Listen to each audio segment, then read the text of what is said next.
খুব সহজেই ব্রয়লার মুরগি দিয়ে ঘরে তৈরি করা নেওয়া যায় এভাবে চিকেন রোস্ট। আসসালামু আলাইকুম এভরিওয়ান, সবাই কেমন আছেন? আজকে আমি এই চিকেন রোস্টটা তৈরি করার জন্য এখানে আমি 8 পিস চিকেন আগে থেকেই ভেজে ফ্রিজে রেখে দিয়েছিলাম। কারণ অনেক সময় মেহমান আসলে বা বাচ্চারা খেতে চাইলে চিকেন রোস্ট করতে ঝামেলা হয়। এর জন্য আগে থেকে যদি চিকেন রোস্ট ভেজে নেওয়া থাকে ফ্রিজে, তাহলে ঝটপট তৈরি করা যায়। এখন আমি চিকেন রোস্টটা তৈরি করার জন্য কড়াইতে তেল দিয়ে হাফ কাপের মতো পেঁয়াজ হালকা করে ভেজে নিয়েছি। আর এই পেঁয়াজটাকে একটা মিক্সার জারে দিয়ে দিয়েছি। আর এই পেঁয়াজের সাথে আমি 2 রকম বাদাম ব্যবহার করেছি। এখানে আমি চীনা বাদাম আর কাঠবাদাম ব্যবহার করেছি। সাথে কিছু কিশমিশ দিয়েছি আর একটু জয়ত্রী আর একটু জয়ফল দিয়ে ভালোভাবে আমি এটাকে মিক্সার জারে ব্লেন্ড করে নিয়েছি।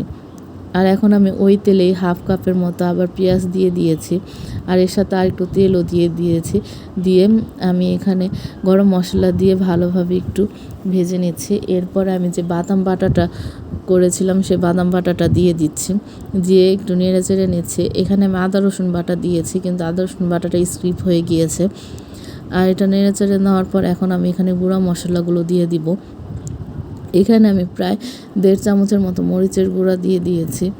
আর 1 চামচের মতো দিয়েছি ধনে গুঁড়া আর 1 চামচের মতো জিরা গুঁড়া। আর দিয়ে দেব এখানে স্বাদ মতো লবণটা যার যার স্বাদ মতো দিয়ে একটু নেড়ে চেড়ে নিচ্ছি। নিয়ে মশলাটা কষিয়ে নিচ্ছি। আর মশলাটা কষাতে কষাতে যখন তেল উঠে যাবে তখন বুঝবো মশলাটা কষানো হয়ে গিয়েছে। ফ্রিজে কয়েকটা আলু বোখারা ছিল, তাই আমি রোস্টে আলু বোখারাগুলো দিয়ে দিচ্ছি। এই তো মশলাটা প্রায় আমার কষানো হয়ে গিয়েছে। আর এখানে মশলাটা যেন পুড়ে না যায়, এর জন্য আমি এখানে হাফ কাপের মতো একটু দুধ ব্যবহার করেছি।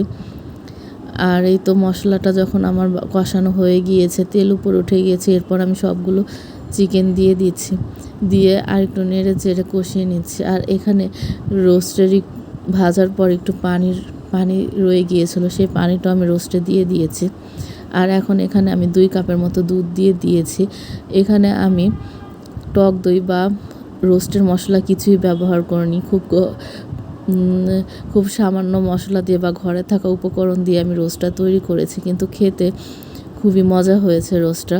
এই তো রোস্টটা প্রায় হয়ে এসেছে।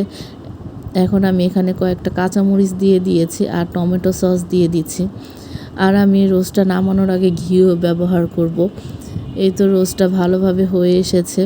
আর এখন আমি জালটা একটু কমিয়ে দিব, কারণ বেশি জালে দিলে চিকেনটা খুলে যেতে পারে। এর জন্য কম আঁচে আমি রোস্টটা তৈরি করে নিচ্ছি।